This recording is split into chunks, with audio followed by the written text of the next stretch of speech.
할렐루야. 온 우주 만물을 창조하시고 다스리고 통치하시고 또 역사하시는 그 하나님의 이름을 찬양합니다. 그렇게 하나님께서 온 우주 만물을 운행하시고 다스림 가운데에 특별히 오늘 우리가 이 자리에 모여서 예배하는 것은 하나님께서 오늘 이 자리에 함께 하셔서 또 말씀으로 우리의 심령을 어루만져 주시고 또 주장하여 주시고 다스려 주실 줄 믿습니다. 그 은혜의 자리 가운데 우리가 머물러 있기에 시간 마음껏 주님의 이름을 높여드리길 원합니다. 우리가 계속해서 사도 바울의 일정을 따라 여행을 하고 있습니다. 이 바울 일행들이 유럽으로 건너와서 빌립보와 데살로니가 그리고 베레아에 이르러 계속해서 성령의 인도하심 가운데에 복음을 전하고 또 이끄심 속에 또 사람들을 만나게 하셨고 또 그 가운데 놀라운 사건들이 일어났던 것들을 함께 보고 있습니다. 그러나 이러한 성령의 놀라운 역사, 또 복음의 역사가 있는 곳에는 이 사단의 방해도 있는 법이지요. 우리가 지난주에 살펴보았지만 이 데살로니가에서부터 계속 따라다니면서 베레아에 이르기까지 핍박하는 이들. 그래서 이 사도 바울 일행은 급하게 그곳을 떠나야 했습니다. 얼마나 급하게 떠났는지 이 바울은 자신의 일행과 떨어져서 먼저 이 아덴으로 향하게 되어집니다. 먼저 아덴을 향해서 아덴에서 이제 남은 동료들을 기다리고 있던 그 상황. 이렇게 복음은 온 유대와 그리고 사마리아와 그리고 이제 아시아를 넘어서 유럽까지 확장되어져 가는 것을 보게 되어집니다. 그곳에서 복음을 받아들이는 사람들이 생겨나게 되고 또 기적과 같은 놀라운 성령의 역사들을 통하여서 하나님의 이 복음의 역사들이 펼쳐져 가는 그런 거대한 복음의 역사들이 지금 세워져 가고 있는 것들을 보게 되어집니다. 이렇게 복음이 전달되어지고 확장되어지는 이 일들은 바라만 보아도 너무나 감격스럽고 흥분이 되어지는 그런 일임이 분명합니다. 하지만 이러한 놀라운 역사와 복음의 역사 속에 또한 치러야 할 대가도 있는 것들을 보게 되어집니다. 세상에서 나를 위한 어떤 그런 수고로 인한 괴로움을 당한다면 그것이 어쩔 수 없는 일이네라고 하거나 혹은 누군가를 위하여 세상 가운데 치른 대가라면 억울해라고도 하겠지만 그러나 여러분 하나님을 위하여 치르는 대가 그 수고 그 괴로움은 고난 중에도 괴로움 중에도 영광이 되는 줄 믿습니다. 그래서 이 사도 바울의 이 핍박 가운데에서도 하나님께서는 놀라운 기적들을 보여주셨지요. 이제 바울은 그 핍박 속에서 무사히 배에 몸을 싣고 아덴을 향하게 됩니다. 이 아덴, 지금 아테네이지요. 이 바울이 향했던 이 아덴은 이 헬라 중심의 가장 중심지이고 헬라 문화의 가장 중심지이고 또 예술과 이 철학의 요람이라고도 할 수 있을 것입니다. 지금까지 사도 바울의 일정을 쭉 한번 생각해 보십시오. 정말 계획대로 된 것이 단 하나도 없었던 것을 보게 됩니다. 보내시면 보내시는 대로, 멈춰서면 멈춰서게 되는 대로 복음의 역사는 곧 성령의 인도하심과 성령의 함께하심의 역사라는 사실을 확인케 되어집니다. 사랑하는 여러분, 우리의 인생도 하나님께서 복음을 맡겨주신 인생이라면 그렇다면 우리의 인생도 하나님께서 보내시는 대로 때로 멈췄으면 멈춰서는 대로 우리의 계획대로 우리의 인생이 펼쳐지는 것이 아니라 곧 성령의 역사로 우리의 인생이 펼쳐지는 것임을 믿으시길 바랍니다. 할렐루야. 이 사도행전의 이 복음의 역사를 큰 그림으로 세 단계로 나눠보면 여러분 잘 아실 거예요. 1단계는 이 예루살렘 교회를 중심으로 해서 복음의 역사가 펼쳐지죠. 그때는 동족 그리고 친척, 이웃을 향하여 복음이 전달되어지고 확장되어집니다. 하지만 이 복음이 예루살렘에만 머물러 있는 것이 아니라 또 사도들을 통하여서 이 복음이 이 사마리아 땅으로 확장되어지며 또 전도되어지는 것 것들을 이루게 하셨죠. 그래서 이제 2단계로 넘어가면 이 안디옥 교회를 중심으로 해서 또 이 소아시아 지역의 말씀이 확산되어지지 않습니까?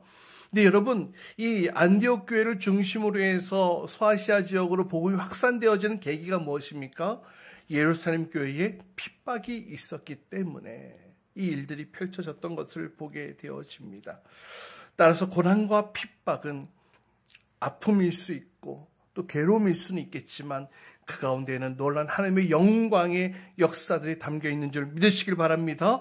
그렇게 흩어진 그리스도인들 그곳에서 교회를 세우고 그렇게 세워진 교회들을 통하여서 소아시아 지역에 놀라운 복음의 역사들이 펼쳐져 가게 되어집니다.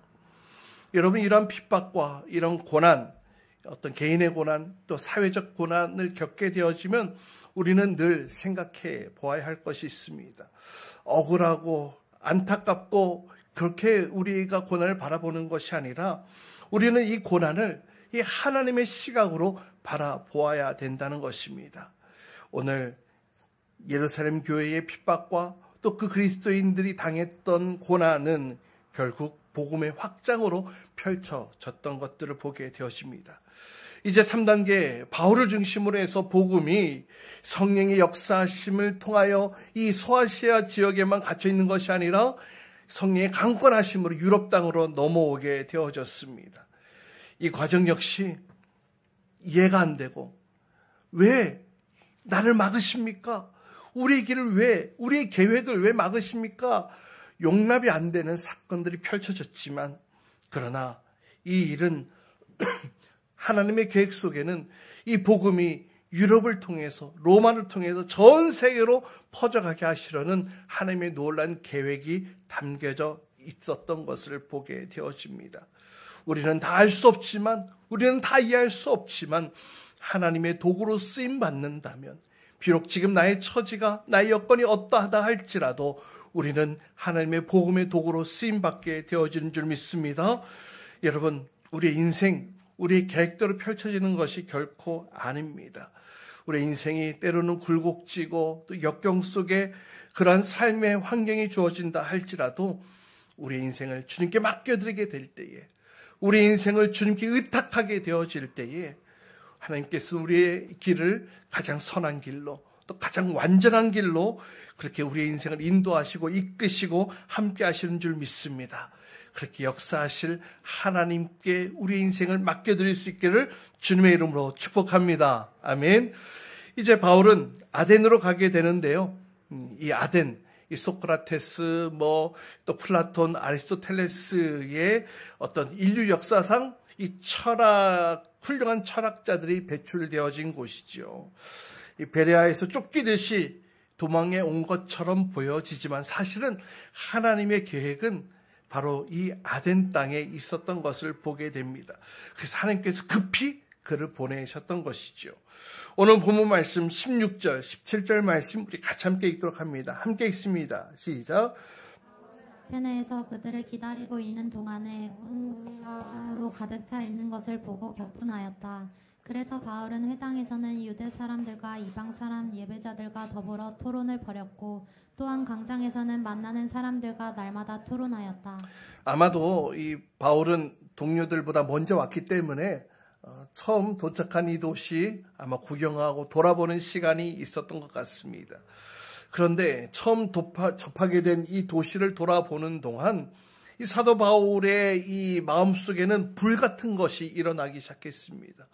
왜냐하면 이 도시에서 보여지는 그 모습들이 너무나 충격적이었기 때문에 그런데요. 이 사진을 보여주시면 여기가 이제 아고라 유적지입니다.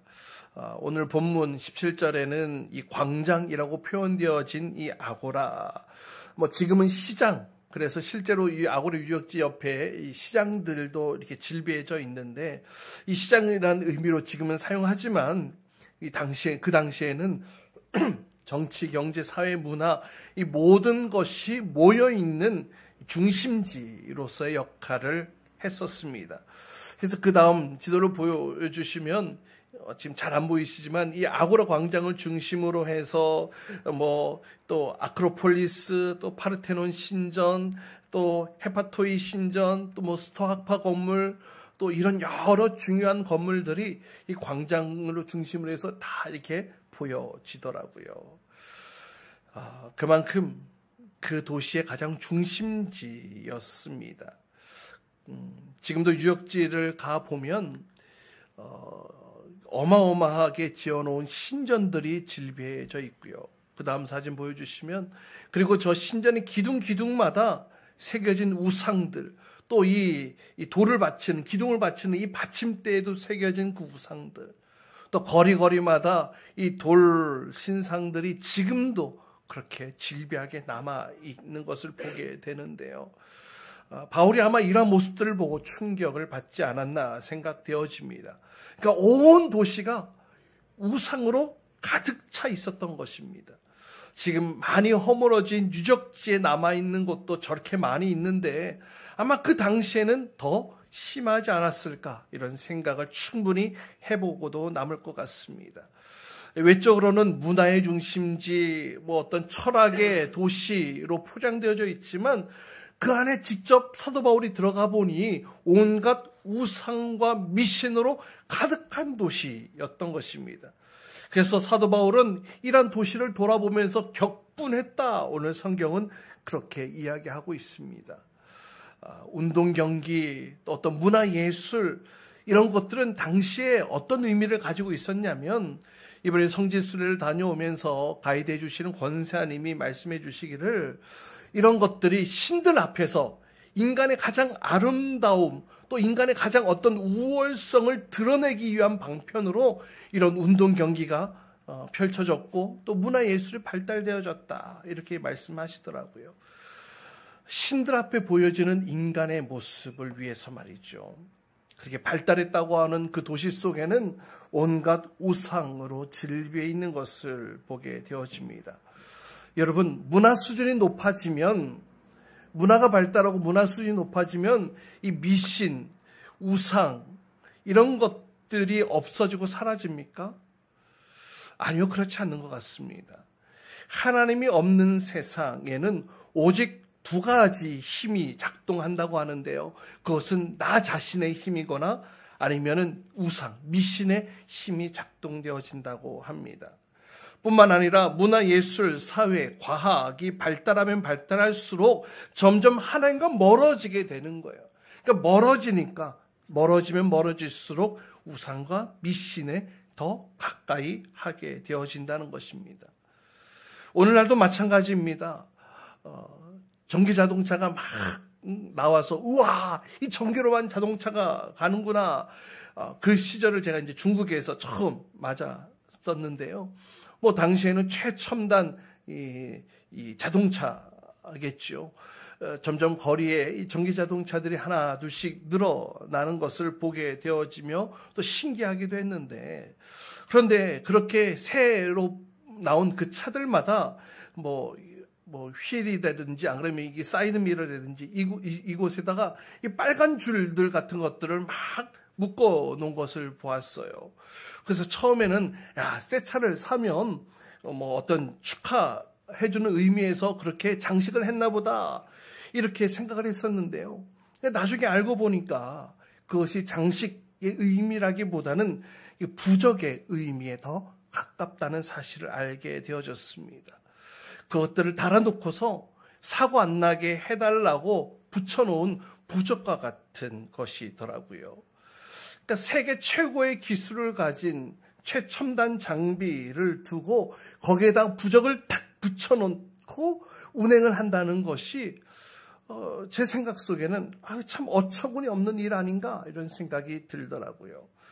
또 얼마 전에는 이 대한민국 최고의 배우들이 주연하는 이 영화, 그 첫 출발에 있어서 이렇게 뉴스에 나오는데 이 돼지머리를 앞에다 놓고서는 우리 영화 대박나게 해달라고 그렇게 고사 지내는 그런 뉴스 기사와 함께 사진이 보여졌는데, 연기와 흥행에 있어서 최고의 감독 또 최고의 어떤 배우들이 모여 있음에도 불구하고 이 돼지머리 앞에 넙죽절하는 모습이 굉장히 우스꽝스러운 모습은 아닌가 이렇게 생각되어졌습니다. 여러분, 더 심각한 것은 여러분, 병원에 최첨단 장비가 들어오면은 그 첨단 의료기를 두고 그 앞에 고사 지내기도 한다 하더라고요. 또 항공사에서는 새로운 최첨단 비행기가 새로 회사에 들어오면 그 앞에 두고 고사를 지낸다, 이런 얘기를 하더라고요. 여러분, 이게 인간인 것 같아요. 이게 인간인 것 같아요. 이 아덴, 지금으로는 이제 추정하지만 당시에 25,000개에서 30,000개 이상의 이 우상들이, 신상들이 세워져 있었다라고 이야기들을 합니다. 이렇게 사도 바울은 영적 처참함을 보면서 안에서 영적인 분노가 치밀어 올랐던 것입니다. 여러분, 오늘날 우리 기독교가 왜 이렇게 힘이 없고 나약해진 것 같습니까? 여러분, 이 세상이 흘러가는 것들을 보십시오. 다 하나님 없음으로 흘러가고 있어요. 하나님과는 상관없이 하나님과는 멀리 떨어진 것들을 향해 달려가고 있습니다. 그런 모습들이 이 세상, 이 사회 가운데 질비함에도 불구하고 우리 그리스도인들은 그것 안에 그냥 그런가 보다, 그냥 그것을 그냥 시대의 흐름으로만 받아들이고 끝나는 거예요. 아니요, 그러지 말아야 합니다. 우리 안에 주신 이 하나님의 심정으로 영적인 거룩한 분노들로 이 세상을 바라봐야 되지 않겠습니까? 그런데 그리스도인들도 세상이 흘러가는 대로 그냥 세상이 그렇게 한다니 그러니 힘이 없는 것 아니겠습니까? 사랑하는 여러분, 우리 안에 이 세상을 바라보며 나갈 때에 우리 속에 이 거룩한 열정과 분노가 일어날 수 있기를 주님의 이름으로 축원합니다. 이렇게 거룩한 열정과 분노를 품었던 사도 바울, 안 되겠어, 이곳에서 복음을 전해야 되겠어. 아직 일행들이 도착하지 않았지만 복음을 전할 장소를 찾아다니기 시작합니다. 자기에게 익숙했던 유대인 회당으로 먼저 찾아가 복음을 전하게 되어지죠. 이들이 가지고 있는 이 영적 무지성에 거룩한 분노를 품고 열정으로 하나님의 복음을 전합니다. 그 아덴에 있는 곳, 아덴의 사람들을 향해서 말이죠. 이 아덴, 이 도시 사람들은 지성이 뛰어났고 또 매우 철학적인 사고를 가진 사람들이었습니다. 그래서 사도 바울이 복음을 전하는 방식도 조금 변화를 맞이하게 됩니다. 이제 사도 바울은 이들을 향해 복음을 변증하는 방식으로 복음을 증거하게 되어지는데요. 다시 말해서 그들이 가진 논리적 사고를 바탕으로 해서 하나님의 아들이신 예수님이 죽으신 사실과 그리고 다시 살아나신 부활의 사건을 증거하기 시작합니다. 우리 18절 말씀 함께 읽도록 합니다. 18절입니다. 시작. 에피쿠로스 철학자와 스토아 철학자도 바울과 논쟁하였는데 그 가운데서 몇몇 사람은 이 말쟁이가 도대체 무슨 소리를 하려는 것인가 하고 말하는가 하면 또 몇몇 사람은 그 외국인 하고 말하기도 하였다. 그것은 바울이 예수를 전하고 부활을 전하기 때문이었다. 이 아덴, 그 당시에 두 부류의 철학이 가장 유명했다고 하죠. 여러분들 잘 아실 겁니다. 금욕 그리고 무신론적 사상을 가진 스토아 학파, 그리고 쾌락과 범신론적 사상을 가진 에피쿠로스 학파가 있었습니다. 그런데 이러한 철학자들이 이 바울이 변증하는, 복음을 변증하는 내용을 가만히 들여다보니까 지금껏 자신들이 생각하고 고민하고 했던 이 철학과는 굉장히 다른 새로운 이야기를 전하고 있는 것입니다. 그러다 보니까 이들은 지적 호기심이 발동해서 이 사도 바울의 이야기를 점점 귀담아 듣기 시작하는데요. 그래서 사도 바울의 이야기를 들은 사람들이 바울을 향해 말쟁이다라고 혹은 외국 신들을 전하려는 사람이다 이렇게 이해하기도 했다는 것입니다.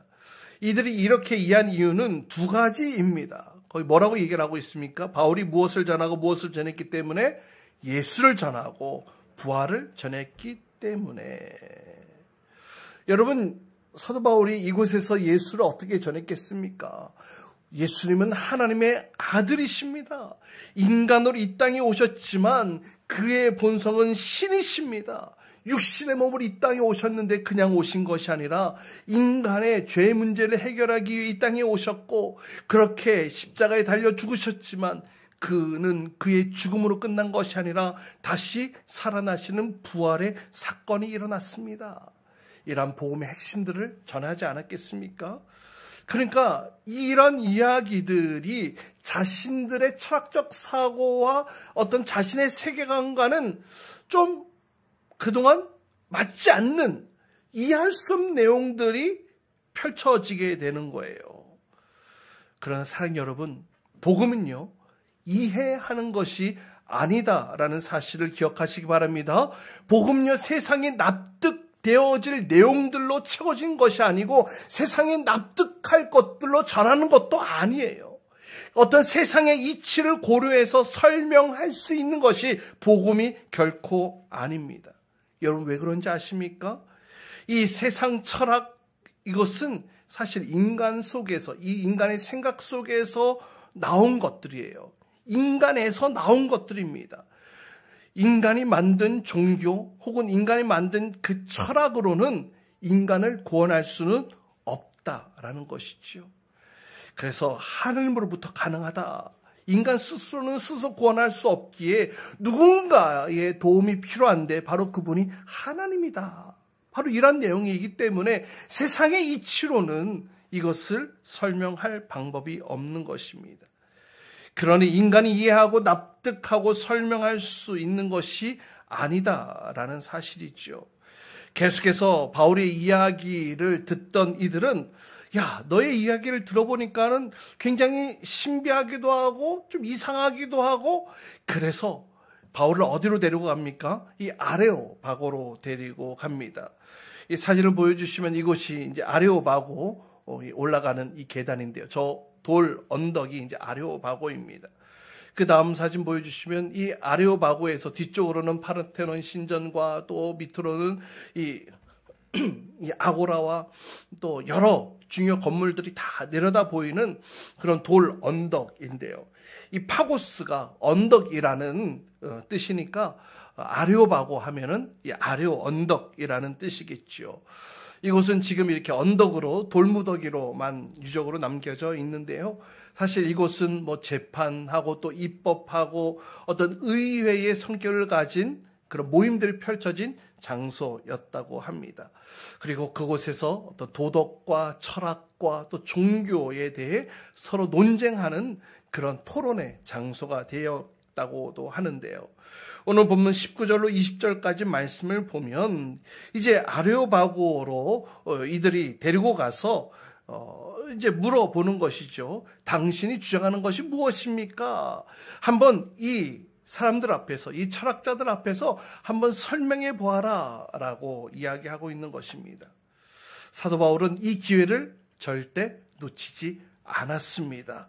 그리고 그 사람들을 만나고 또 이 도시를 둘러보고 이 도시의 사람들의 특징을 발견한 사도 바울은 이제 그곳에서, 그 아레오바고에서 하나님의 말씀 복음을 전하기 시작합니다.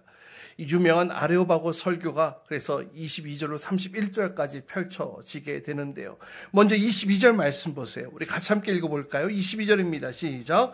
바울이 아레오바고 법정 가운데 서서 이렇게 말하였다. 아테네 시민 여러분, 내가 보기에 여러분은 모든 면에서 종교심이 많습니다. 예, 사도 바울이 무슨 얘기로 어떻게 복음을 시작했냐면, 바울이 그동안 이 유대인을 향해서는 구약의 이야기를 인용하면서 날카롭게 복음을 전했다고 한다면 지금 아테네 사람들에게는 그렇게 대하지 않는 것을 보게 됩니다. 이미 유일신에 익숙한 유대인들이 아니라 무신론 혹은 이 범신론에 익숙한 사람들이었기 때문에 접근하는 방법이 달랐어요. 또 수많은 우상과 미신들을 섬기는 것이 일반이었던 도시에 살아가는 그들이었기 때문에 이 복음을 전달하는 접근 방법이 달랐다는 겁니다. 이미 우리가 말씀드린 대로 이미 말씀드린 대로 사도 바울이 도시를 돌아보면서 이 분노를 느꼈던 이유가 무엇이었어요? 그곳에 수많은 우상들이 많았기 때문에, 수많은 우상들이 많았기 때문에 분노가 치밀어 올랐습니다. 그런데 바울이 이것을 어떻게 표현하는지 보십시오. 아마 이 도시를 돌아보니 얼마나 많은 우상들이 많은지 아시오? 이렇게 얼굴을 찡그리면서 얘기하지 않았을 것입니다. 그곳에서 웃음을 띤 얼굴로 편안하게 이야기를 합니다. 아덴 사람들이요, 제가 이곳 도시에 처음 와서 둘러다 보니까 모든 면에서 참 종교심이 넘치는 것 같습니다. 이렇게 표현을 하고 있어요. 이 말을 들은 아덴 사람들, 이 바울의 이야기가 싫지는 않았을 것입니다. 자신들을 어떤 고차원적으로 보고 영적으로 보고 또 이렇게 그러한 사람으로 인정해 주니 아마 바울의 이야기에 대해서 마음문이 열려지지 않았을까, 그런 생각을 하게 됩니다. 바울은 이렇게 그들의 속성을 파악하여 복음을 전하기 시작합니다. 그들이 관심 갖는 것, 그들이 이야기하고 싶어하는 것들을 주제 삼아 그 안에 복음을 실어 날렸다는 것이죠. 이러한 방법이 우리가 전도에 있어서 매우 중요한 요소이기도 합니다. 오늘은 전도 이야기를 하는 것이 아니니까 다음에 나누어 보도록 하겠고요. 이어서 23절 보십시오. 23절 또 함께 읽습니다. 시작. 내가 다니면서 여러분이 예배하는 대상들을 살펴보는 가운데 알지 못하는 신에게라고 새긴 제단을 보았습니다. 그러므로 나는 알지 못하는 예배하는 그 대상을 여러분에게 알려드리겠습니다. 거룩한 분노를 가졌던 사도 바울은 이것을 돌려서 이렇게 표현하고 있는 거예요. 여러분, 제가 이 도시를 쭉 돌아다녀 보니까 너무나 많은 신들이 있더라고요. 얼마나 많은 신들이 있던지 그 이름을 짓다 더 이상 지을 이름이 없어서 알지 못하는 신, 그렇게 알지 못하는 신에게도 넙죽 전하고 있는 이런 모습들을 보았는데, 이런 모습들을 보니 여러분에게 얼마나 종교성이 깊은지, 또 이 신에 대한 생각이 얼마나 깊은지 제가 여러분들을 다시 보게 되어졌습니다. 그런데 여러분이 알지 못하는 신에게도 절을 했는데 그 알지 못하는 신 제가 알려드리겠습니다. 여러분이 발견하기는 했는데 어떤 것을 발견했는지 잘 모르는 그 신을 제가 설명해 드리겠습니다. 제가 오늘 알려드리겠습니다. 이렇게 하면서 하나님을 소개하기 시작했습니다. 오늘 말씀의 제목이 하나님을 소개합니다 라는 것인데요, 바울은 이렇게 아덴 사람들에게 하나님을 소개합니다. 소개함에 있어서 먼저 그들의 신관을 먼저 정리해야 될 필요가 있었는데요, 유대인이 가지고 있었던 신관과 이들이 가지고 있었던 신관은 너무나 달랐기 때문에 좀 정리할 필요가 있었습니다. 다시 말하면 이 하나님에 대한 개념인 것이죠. 다시 말하면 하나님은 누구인가에 대한 질문. 그래서 오늘 말씀을 보면 사도 바울은 5가지로 하나님을 소개하고 있습니다. 먼저 24절입니다. 함께 읽습니다. 시작. 우주와 하신 하나님께서는 하늘과 땅의 주인님이시고 사람의 손으로 지은 신전에 거하지 않으십니다. 자, 하나님은 어떠한 분이십니까? 첫 번째 어떻게 설명합니까? 하나님은 우주 만물을 창조하신 창조주십니다. 이렇게 설명을 합니다. 이 땅에 많은 이들이 하나님을 인정하지 않습니다. 인정하지 않기 때문에 인간의 존재도 규명하기 어려운 것입니다. 이렇게 사도 바울은 수많은 신전들이 세워진 그들 앞에서, 그 도시에서 하나님은 그들이 세워놓은 신들과는 다른 존재임을 부각하게 되어집니다. 근데 사실 여러분, 이 고백이 하나님을 향한 신앙 고백의 출발되어짐을 여러분 아십니까? 하나님의 존재를 인정하는 것, 하나님을 하나님으로 인정하는 것이 하나님을 향한 신앙 고백의 첫 출발이 되어지는 거예요. 그런데 하나님을 멀리합니다. 하나님을 없어라 합니다. 그러니 세상은 점점 물질주의, 쾌락주의, 향락주의, 허무주의로 하나님이 없는 곳으로 점점 떠밀려 가게 되어지는 것이죠. 그러나 여러분, 마치 내가 나의 부모님을 인정하지 않는다고 해서 그 부모님이 나의 부모님이 안 되는 것이 아니지 않습니까? 마찬가지로 내가 하나님을 모른다고 해서 하나님이 없어지는 것이 결코 아닌 것입니다. 철학자 니체는 신은 죽었다라고 얘기를 했죠. 하나님은 죽었다라고 얘기를 했습니다. 그러나 그렇다고 해서 하나님이 죽은 것이 아니죠. 하나님을 무시한다고 해서 무시당하시는 분도 아니시고요. 우리가 하나님을 부인한다고 해서 하나님의 존재 자체가 부인되어지는 것이 결코 아닙니다. 하나님을 통해 누릴 수 있는 그 복을 누리지 못할 뿐이죠. 따라서 우리는 하나님을 창조주로 믿어야 합니다. 두 번째 사도 바울이 전했던 내용은 이것이었습니다. 하나님은 하늘과 땅의 주인이십니다. 그러니까 하나님은 온 우주 만물을 창조하셨고 우리의 인생도 창조하셨을 뿐만 아니라 지금도 운행하고 다스리는 분으로 소개하고 있습니다. 어떤 이들은 신의 존재는 인정하면서도 이런 물음을 가진 사람들이 있을 것입니다. 그래 신 있기는 한데 그 신은 어떻게 생겨난 거야? 혹 누가 만든 거야? 어떻게 생겨나게 된 거지? 그러면은 어떤 신을 만들었어? 그러면 그 신은 또 누가 만들었어? 이렇게 철학적인 사고로 인간의 사고를 생각하다 보면 끝없이 논쟁만 일어나게 되어집니다. 그래서 철학자들은 그 논쟁의 끝이 보이지 않으면 가정을 하게 되어집니다. 그러면은 신들이 많다고 하자. 그러면은 그 가운데에 이 신이 최고의 신이야. 모든 것의 근본이 되는 신이고 그 신을 통해서 다 생겨났다고 가정하자. 이렇게 가정하여 결론을 내리는 것이 이 철학의 내용 아니겠습니까? 그러나 사실 우리 인간의 사고로 철학적으로 하나님을 이해한다는 것은 불가능합니다. 만약 생각해 보세요. 우리 인간이 사고하는 이 철학으로 하나님을 이해한다? 그러면은 그게 인간입니까? 하나님이지? 그렇지 않습니까? 하나님이 무엇이 필요 있겠어요? 인간은 본질적으로 하나님을 이해할 수 없습니다. 그러면 어떻게 이해할 수 있느냐? 하나님이 보여주신, 계시해 주신 것들까지만 알 수 있는 거예요. 그래서 하나님께서 우리에게 이 성경이라는 계시를 통하여 하나님이 어떠한 분이신가를 가늠할 수 있도록 알게 해주셨죠. 여러분, 자식이 부모의 마음을 다 모르지 않습니까? 마찬가지입니다. 또 저희 집에서 요즘 강아지를 기르고 있는데 이 집에서 기르는 강아지가 그 주인의 마음을 다 알 수 없듯이 자녀는 자녀 수준에서 부모를 이해할 수밖에 없고 또 이 강아지는 자신의 어떤 지능 수준 안에서 주인을 이해할 수밖에 없는 것입니다.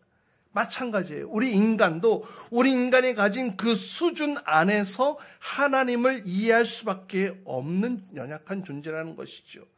따라서 우리 인간의 생각으로 하나님의 존재를 증명해 낼 수 없다라는 것입니다. 그러나 우리가 기억해야 될 것은 하나님께서 온 우주를 창조하시고 다스리시고 지금 우리의 인생도 통치하시는 주인 되심을 믿으시길 바랍니다. 자, 세 번째 설명했던 내용은 하나님은 손으로 지은 곳에 계시지 않습니다. 이렇게 설명합니다.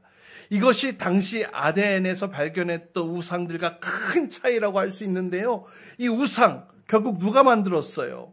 사람들이 손으로 깎아 만든 것 아니겠습니까? 돌에 새겨 만든 것 아니겠습니까?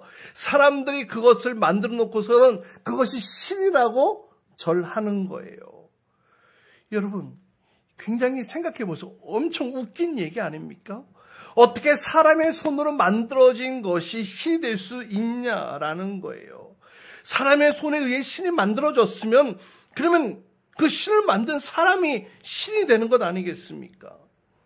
마찬가지입니다. 또 인간이 만들어 놓은 어떤 그런 지어놓은 장소 안에 신이 들어가 있다? 어떤 물건 안에 신이 들어가 있다? 그것은요, 사람이 만들어 놓은 곳에 그 신을 넣어 놓았다는 것은 어떤 의미냐면 그 신을 사람이 제한한다라는 의미를 가지고 있는 거예요. 어떻게 사람이 신을 제한할 수 있겠냐라는 겁니다. 그래서 사도 바울은 하나님이라는 분은 이곳에 있는 신들과는 다르게 사람의 손으로 지어놓은 신전 안에 거하는 분이 아니다라는 사실을 말씀하고 있습니다. 여러분, 오늘도 마찬가지예요. 여러분, 교회에 대한 큰 착각 중에 하나는 이것인데요. 하나님이 교회에만 계신다라는 거예요. 여러분, 이것이 맞는 말입니까? 아니요, 그렇지 않습니다. 하나님이 교회만 계십니까? 교회에 가야만 하나님을 만날 수 있습니까? 이 교회만 거룩한 장소입니까? 아닌 것이죠. 하나님을 우리는 어느 곳에서나 만날 수 있어요. 하나님은 어느 곳에나 계시기 때문입니다. 여러분, 교회만 거룩한 것이 아니라 우리의 집, 우리의 가정도 거룩한 곳이 되어야 하고요. 우리의 마음도 거룩한 곳이 되어야 되는 것 아니겠습니까? 하나님은요, 결코 사람이 만들어 놓은 어떤 곳에, 어떤 장소, 어떤 건물에 그곳에만 머물러 계시는 분이 결코 아니시라는 거예요. 자, 네 번째, 사도 바울이 또 어떻게 설명하냐면, 하나님은 무엇이 부족해서 사람의 섬김을 받는 분이 아니시다라고 설명합니다. 25절의 내용이 있습니다. 함께 25절 읽습니다. 시작. 또 하나님께서는 무슨 부족한 것이 있어서 사람의 손으로 섬김을 받으시는 것이 아닙니다. 그분은 모든 사람에게 생명과 호흡과 모든 것을 주시는 분이십니다. 다시 말하면 하나님은 사람이 드리는 헌금으로 이 제물로 먹고 사는 존재가 아니다라는 겁니다. 그래서 여러분, 이 세상의 거짓 신들을 보십시오. 바쳐라, 내라, 네가 잘 되려면 나에게 바쳐라, 안 내면 너 잘못돼. 그렇게 신에게 제물을 바치지 않습니까? 그렇게 제사를 드리는 것 아닙니까? 여러분, 조상 제사도 마찬가지입니다. 조상님을 잘 모셔야, 잘 섬겨야 자손이 복을 받는다. 잘 못 섬기면 복을 받지 못한다. 결국 동일한 내용 아니겠습니까? 여러분, 그러나 참된 예배는 이런 마음으로 우상 앞에서 하는 제사와는 큰 차이가 있어요. 여러분, 오늘날도 마찬가지입니다. 여러분이 예배를 드릴 때에 내가 그냥 하나님 앞에 나가서 예배 한번 드려지지 뭐. 여러분, 하나님 앞에 동냥하듯이 예배 자리에 참석하지 마시기 바랍니다. 내가 이만큼 헌금하면 되지 뭐. 동냥하듯이 하나님 앞에 물질을 내어놓지 않기를 바랍니다. 우리가 교회 다니고 우리가 헌금하고 우리가 봉사하는 것 하나님을 돕기 위해서 하는 겁니까? 아니요. 절대 그렇지 않아요. 하나님은 무엇이 부족해서 우리에게 요구하시는 분이 아니시라는 거예요. 그러면 우리에게 요구하시는 것이 있는데 그 한 가지는 무엇이냐? 따라해 봅시다. 관계. 하나님이 우리에게 요구하시는 것은 단 하나예요. 하나님과 멀어졌던 그 관계를 회복하기 위해서 우리에게 요구하고 바라시고 또 우리에게 많은 것들을 이야기하고 계시는 거예요. 하나님이 뭔가 부족해서 우리의 것을 달라고 요구하시는 분이 결코 아니라는 것. 자, 하나님을 소개합니다. 마지막 다섯 번째, 모든 사람에게 생명, 호흡을 주시는 분이시다. 이렇게 설명합니다. 모든 인류에게 동일하게 살아가는 생명과 살아갈 수 있는 호흡과 살아가는 데 필요한 모든 것들을 공급해 주시는 분이 바로 하나님이십니다. 이렇게 하나님에 대해서 정리하여 아덴 사람들에게 설명하고 있습니다. 당시 유행했던 스토아 학파나 에피쿠로스 학파에 익숙했던 사람들에게 이렇게 하나님을 소개하니 야, 그 굉장히 새롭네, 신비하네, 그러면서 그 복음을 듣기 시작했다는 것입니다. 그러나 사랑하는 여러분, 오늘 사도 바울이 아덴 사람들에게 설명하고 정리하여 설명했던 이 하나님에 대한 이야기, 하나님을 소개합니다. 이 다섯 가지는 여러분 우리 신앙생활에 있어서 매우 핵심이라는 것을 기억할 수 있기를 바랍니다. 우리가 하나님을 믿는다고 하면서 온 우주 만물을 창조하시는 하나님, 나를 통치하시고 나의 인생을 다스리시는 하나님으로 내가 고백하고 있기는 하지만 정작 나의 삶 속에, 내 주어진 상황 속에서 내 맘대로 되지 않는다고 괴로워하고 고통스러워하고, 여러분, 그렇다면 우리의 믿음 점검해 봐야 합니다. 우리의 인생 누가 다스리고 계세요? 하나님이 다스리고 계신다잖아요. 하나님은 실수하지 않는 분이시고 하나님은 실패가 없는 분이심을 믿으시기 바랍니다. 따라서 하나님이 다스리시는 우리의 인생 역시 실패가 없습니다. 할렐루야. 지금도 우리의 생명을 주관하고 다스리시고 인도하신 그 하나님께 우리 인생을 맡겨드린다면 우리의 생명의 주권도 하나님께 있음을 고백할 수 있기를 바랍니다. 바로 그런 분이 하나님이세요. 이제 이런 하나님을 알았다면 이제 우리가 하나님을 아는 것으로 끝나는 것이 아니라 이런 하나님을 경험할 수 있기를 간절히 소망합니다. 창조주 하나님께서 날마다 아침마다 여러분에게 새로운 생명과 또 새로운 호흡을 주시는 것들을 경험할 수 있기를 간절히 소망합니다. 또 여러분과 멀어졌던 그 관계가 여러분의 주어진 상황들 통하여서 다시금 회복해 되어지기를 간절히 소망합니다. 당신의 사랑하는 독생자 예수 그리스도를 아낌없이 여러분에게 주셨던 그 사랑의 하나님께서 오늘 저 여러분을 만나기를 원하고 계신 줄 믿습니다. 그 하나님을 날마다 경험합시다. 날마다 사모함으로 나아갑시다. 우리의 삶 속에 날마다 그 하나님을 경험하며 그 하나님을 전달하며 그 하나님을 소개해 나가는 저희들 수 있기를 주님의 이름으로 축복합니다.